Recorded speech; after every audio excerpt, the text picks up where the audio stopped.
Hi అండి. 'గీతిక' సీరీస్‌లోని 8వ భాగాన్ని వినండి. స్కూల్ దగ్గర వీళ్ళ కోసమే ఎదురుచూస్తున్న వ్యక్తి రాధమ్మని చూడగానే, "రా పెద్దమ్మా" అంటూ ఆప్యాయంగా పిలిచి ప్రిన్సిపాల్ రూమ్‌లోకి తీసుకువెళ్లారు. ప్రిన్సిపాల్ గీతిక సర్టిఫికేట్స్ అన్నీ నిశితంగా పరిశీలించి, "సాధారణంగా మేము 10థ్ క్లాస్‌లో ఎవరిని జాయిన్ చేసుకోము. ఎందుకంటే ఇది పబ్లిక్ ఎగ్జామ్ ఇయర్. చాలా రిస్క్. అమ్మాయి ఇక్కడ వాతావరణానికి, చదువుకి అలవాటు పడటానికి టైం పడుతుంది. కానీ మా సూర్యం మాస్టరు పదే పదే చెప్పడం వల్లే నేను ఈ అడ్మిషన్‌కి ఒప్పుకుంటున్నాను" అన్నారు. ఆ తర్వాత గీతిక వైపు చూస్తూ, "కష్టపడి చదవాలమ్మా.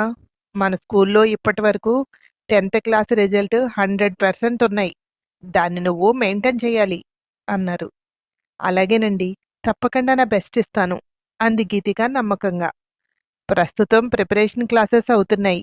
వెళ్ళి వాళ్ళతో జాయిన్ అవ్వు" అని ప్రిన్సిపాల్ చెప్పారు. రూమ్ బయటికి రాగానే రాధమ్మ ఎంతో కృతజ్ఞతగా "థ్యాంక్ యూ సూర్యం" అంది. "ఇన్నాళ్లకి నీకొక చిన్న సాయం చేయగలిగాను పెద్దమ్మా. అదే నాకు సంతోషం" అన్నాడు సూర్యం నవ్వుతూ. ఆ తర్వాత గీతిక వైపు తిరిగి, "గీతూ, నువ్వు చాలా కష్టపడాలి. అమ్మా నాన్న ఇద్దరూ పక్కనుండగా చదవడం వేరు. ఇప్పుడు నీ పరిస్థితి వేరు. నీ మనసులో ఒక్కటే గోలుండాలి. బాగా చదివి డాక్టర్‌వయ్యి ఎంతో మంది పేదలకు మార్గదర్శనం కావాలి" అన్నాడు భుజం తడుతూ. "అలాగే మావయ్య" అంది గీతిక కళ్ళల్లో ఒక నిశ్చయంతో. "సరే, ఇక మీరు వెళ్ళండి. రేపుదయం 9:30 కల్లా స్కూలుకొచ్చేయి. నేనిక్కడే ఉంటాను" అని చెప్పాడు సూర్యం. ఇద్దరూ నడుచుకుంటూ ఇంటికి తిరిగొస్తున్నారు. "స్కూల్ చాలా బావుందమ్మమ్మా. ఇంటి దగ్గరే కాబట్టి రోజూ నడుచుకుంటూ వెళ్ళిపోవచ్చు. అయినా నీకిక్కడ అందరూ బాగా తెలుసా?" అంది గీతిక. "మీ తాతయ్య బ్రతికున్నప్పుడు ఉద్యోగరీత్యా ఎక్కడెక్కడికో ట్రాన్స్‌ఫర్‌లయితే అక్కడికి వెళ్ళేవాళ్ళంరా. ఆయన పోయాక శాశ్వతంగా ఇక్కడికే వచ్చేసాం. అప్పట్నుండి ఇక్కడే ఉంటున్నాను. అయినా ఈ సూర్యం నాకు వరుసకి అక్క కొడుకవుతాడు" అని వివరించింది రాధమ్మ. గీతిక కాసేపు ఆగి, "అమ్మమ్మ, నువ్వేమీ అనుకోనంటే ఒక విషయం అడగనా?" అంది నెమ్మదిగా. "అడుగురా, దానికి కూడా పర్మిషన్ అడగాలా ఏంటి?" అంది రాధమ్మ నవ్వుతూ. "ఏం లేదమ్మమ్మ, మనకు నీ పెన్షన్ డబ్బులు సరిపోతాయా? నేనేదైనా పార్ట్ టైమ్ జాబ్ చెయ్యనా? అంటే ఆ డాక్టర్ గారు రోజూ హాస్పిటల్‌కి రమ్మన్నారు కదా! స్కూల్ అయిపోయాక అక్కడికి వెళ్ళి ఆయన ఏ పని చెప్తే ఆ పని చేస్తాను. ఎంతో కొంత ఇస్తారు కదా! మనకు హెల్ప్ అవుతుంది" అంది గీతిక ఎంతో పరిణితితో. ఆ మాట వినగానే రాధమ్మ కళ్ళల్లో నీళ్లు తిరిగాయి. "నీ వయసేంటి? నీ ఆలోచనేంటి గీతూ? మీ అమ్మ బ్రతికుంటే నీ మాటలకి ఎంతో పొంగిపోయేదిరా. ఏం వద్దు తల్లి. నా పెన్షన్ డబ్బులు మనిద్దరికీ హ్యాపీగా సరిపోతాయి. ఇక నీ చదువు ఖర్చులంటావా? మీ అమ్మ కష్టపడి కొన్న బంగారం, ఇన్సూరెన్స్ పాలసీలు, అమ్మ పేరిట ఉన్న ఎఫ్‌డీలు అన్నీ మీ నాన్న తెచ్చి నా చేతిలో పెట్టాడు. నీ చదువుకి ఏ లోటు రాకుండా అవన్నీ సరిపోతాయి. నువ్వు సంపాదన గురించి ఆలోచించడం మానేసి పూర్తిగా చదువుపైనే శ్రద్ధ పెట్టు. అదే మన జీవితాల్ని మంచి మార్గంలో నడిపిస్తుంది" అంది రాధమ్మ ప్రేమగా. వాళ్ళిల్లు చేరేసరికి గుమ్మం ముందు ఉత్తేజ్ నిలబడి ఉన్నాడు. అతను రాధమ్మ తమ్ముడు కొడుకు. "బాబాయ్, బావున్నావా?" అంది గీతిక. "అయ్యో ఉత్తేజ్, నిన్ను రమ్మని నేను మర్చిపోయానురా. భోజనం చేశావా?" అంది రాధమ్మ తాళం తీస్తూ. "ఇంకా లేదత్తా. అసలు ప్రొద్దుటి నుండి ఎక్కడికి వెళ్లారు మీరు?" అని అడిగాడు ఉత్తేజ్. "గీతూని స్కూల్ జాయిన్ చేయడానికి వెళ్ళానురా. రా లోపలికి.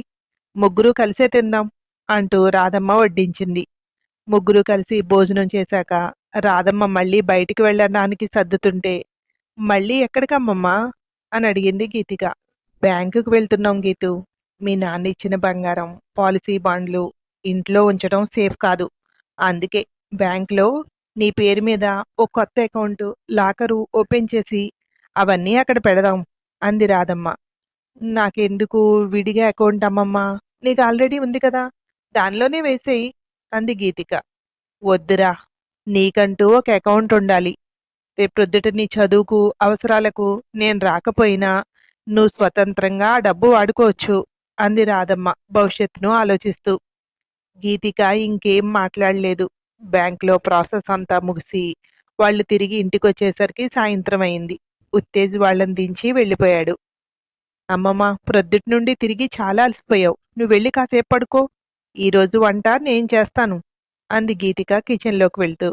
రాధమ్మ ఆశ్చర్యపోతూ, అవునా? నీకు వంట చేయడం వచ్చా గీతూ? అని అడిగింది. అప్పుడప్పుడు అమ్మ చేస్తుంటే పక్క నుండి సాయం చేసేదాన్ని కదా! ఎలా చేయాలో ఐడియా ఉంది. ఈరోజు నేను చేస్తాను. టేస్ట్ చూడు. ఒకవేళ బాగోకపోతే నీ దగ్గర నేర్చుకుంటానులే అంది గీతిక నవ్వుతూ. సరే, ఏం చేస్తున్నావింతకీ? అడిగింది రాధమ్మ. నాకు బిర్యానీ చేయడం వచ్చమ్మమ్మా. అమ్మ చాలాసార్లు చేస్తుంటే చూశాను. ఈరోజు స్కూల్ మొదటి రోజు కదా! అదే చేద్దామనుకుంటున్నాను అంది. నేను కూరగాయలేమైనా కట్ చేసి ఇవ్వనా? అడిగింది రాధమ్మ. వద్దమ్మమ్మా, ఇవన్నీ నాకు అలవాటే. అమ్మకు నేనే కట్ చేసి ఇచ్చేదాన్ని వెజిటబుల్స్. నువ్వు వెళ్ళి కొద్దిసేపు నడుము వాల్చు.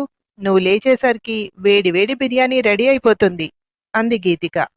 ప్రొద్దుటి నుండి నడవడం వల్ల రాధమ్మకు నడుము నొప్పిగా ఉంది. దాంతో ఆమె వెళ్ళి మంచంపై పడుకోగానే అలానే నిద్రలోకి జారుకుంది. గీతిక కిచెన్లో అన్నీ అమర్చుకుని వంట చేయడం ప్రారంభించింది. ప్రతి గరిట తిప్పుతున్నప్పుడు ఆమెకు అమ్మే గుర్తొస్తోంది. అమ్మ ఇలానే చేసేది కదా అనుకుంటూ నవీన శైలిలోనే వంట పూర్తి చేసింది. స్టవ్ ఆఫ్ చేసి కిచెన్ అంతా నీట్గా సర్దేసి వెళ్ళి స్నానం చేసి వచ్చింది. రాధమ్మ కళ్ళు తెరిచి కిచెన్ వైపు వస్తుండగా గిన్నెల సడి వినిపించింది. రాధమ్మ లోపలికొచ్చి బిర్యానీ గిన్నె మూత తీస్తుంటే గీతిక నవ్వుతూ, టేస్ట్ చూసి చెప్పమ్మమ్మా అంది. రాధమ్మ వంటగది వైపు చూసి ఆశ్చర్యపోతూ, అసలు వంట చేయడం కాదు గీతూ, కిచెన్ అంతా ఎంత నీట్గా సర్దావే అంది మెచ్చుకుంటూ. అమ్మ అంతే కదమ్మమ్మ, వంట అవగానే కిచెన్ అంతా క్లీన్ చేసేది. నేను అమ్మ దగ్గరే నేర్చుకున్నాను అంది గీతిక గర్వంగా. అంతలో బయట నుండి రాధమ్మ గారు అని ఎవరో పిలుస్తున్న గొంతు వినిపించింది. ఇద్దరూ బయటికొచ్చి చూశారు. పక్కింటి కస్తూరి నిలబడి ఉంది. ఏంటండి రాధమ్మ గారు, ప్రొద్దుటి నుండి ఇంట్లో లేరు, ఎక్కడికి వెళ్ళారు అడిగింది ఆమె. హాస్పిటల్కి వెళ్ళి అక్కడి నుండి పాపని స్కూల్ అడ్మిషన్ కోసం వెళ్ళామమ్మా అంది రాధమ్మ. అంతలో కస్తూరి కూతురు వనిత బయటకొచ్చి, ఏ స్కూల్ బామ్మా, మా స్కూల్లోనేనా అని అడిగింది. ఆ, మీ స్కూల్లోనే చేర్పించాం అంది రాధమ్మ. వనిత సంతోషంగా గీతిక వైపు చూసి, అయితే మనం రోజు కలిసే వెళ్ళొచ్చు. ప్రస్తుతం 10th క్లాస్ వాళ్ళకి స్పెషల్ క్లాసెస్ అవుతున్నాయి కదా, నిన్ను కూడా రమ్మన్నారా అడిగింది. ఆ, రేపు ఉదయం 9 గంటలకల్లా రమ్మన్నారు అంది గీతిక. సరే, రేపు నేను వెళ్తున్నప్పుడు నేను పిలుస్తాను, ఇద్దరూ కలిసే వెళ్దాం అంది వనిత ఆప్యాయంగా. కస్తూరి తన కూతురుతో, సరే కానీ నువ్వు లోపలికి వెళ్ళి చదువుకోపో అనడంతో వనిత లోపలికి వెళ్ళిపోయింది. కస్తూరి రాధమ్మ వైపు తిరిగి, ఎప్పుడూ చదువుతూనే ఉంటుందండి, స్కూల్ టాపర్ తను అంది కాస్త గర్వంగా. అవునా ఆంటీ, చాలా గ్రేట్ అంది గీతిక. సరేనండి రాధమ్మ గారు, వస్తాను అంటూ కస్తూరి వెళ్ళిపోయింది. గీతిక అమ్మమ్మ వైపు చూసి, అమ్మమ్మ, వంత కొంచెం బిర్యానీ బాక్స్లో పెట్టేద్దామా అడిగింది.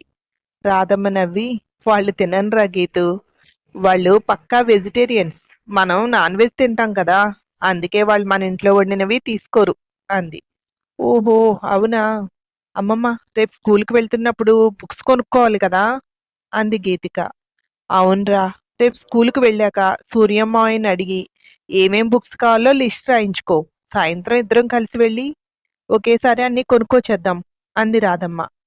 అంతలో బయట నుండి అక్క అంటూ రాధమ్మ తమ్ముడు సుందరం లోపలికొచ్చాడు. ఆ తర్వాత ఏమైందో మరో భాగంలో వినండి. Thank you.